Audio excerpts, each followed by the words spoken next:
ইতিমধ্যেই আমরা ঘোষণা করেছি বিরোধী দল হিসাবে আমরা একটা দায়িত্বশীল বিরোধী দলের ভূমিকা পালন করতে চাই। সরকারি দলের গৃহীত সকল সিদ্ধান্ত এবং পদক্ষেপে আমাদের সমর্থন থাকবে, সহযোগিতা থাকবে। এই সংসদটা হঠাৎ করে এইভাবে হয়নি, একটা বিশেষ প্রেক্ষাপটে হয়েছে। আমরা চাই জাতীয় সংসদ দেশ এবং জনগণের প্রত্যাশা পূরণে কার্যকর বা অর্থবহ ভূমিকা পালন করুক।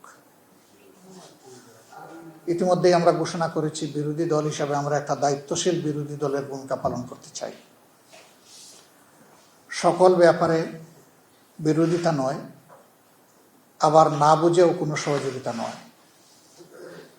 দেশ এবং জাতির কল্যাণে সরকারি দলের গৃহীত সকল সিদ্ধান্ত এবং পদক্ষেপে আমাদের সমর্থন থাকবে, সহযোগিতা থাকবে।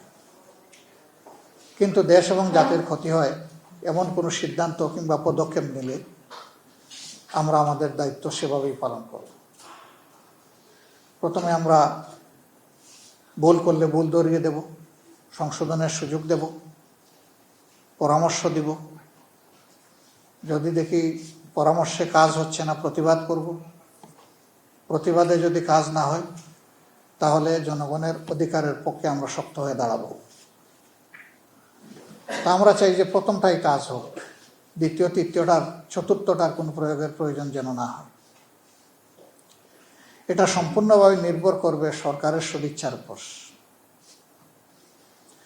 যেহেতু তারা সংসদে সংখ্যাগরিষ্ঠ, তারা যদি সংখ্যাগরিষ্ঠতার বলে কোনো কিছু করতে চান পারবেন।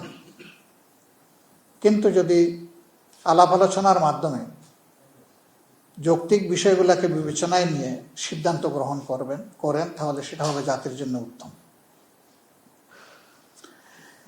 এই সংসদটা হঠাৎ করে এইভাবে হয়নি, একটা বিশেষ প্রেক্ষাপটে হয়েছে। বাংলাদেশের প্রথম জাতীয় সংসদ তার মেয়াদ পূর্ণ করতে পারেনি, দ্বিতীয়টা পারেনি, তৃতীয়টা পারেনি, চতুর্থটা পারেনি। 91 সালে গঠিত সংসদই তার মেয়াদ প্রথম পূর্ণ করে বাংলাদেশের স্বাধীনতার পর। 96 সালে দ্বিতীয় সুযোগ, 2001 সালে তৃতীয় সুযোগ এবং 2008 সালে যেটা হয়েছিল সেটাও পূর্ণ মেয়াদ পূর্ণ হয়েছিল। বাকি যেগুলা হয়েছে সেগুলাকে জনগণ নির্বাচন হিসাবে দেখে না, মানে না। এর কোনো নৈতিক বৈধতা ছিল না।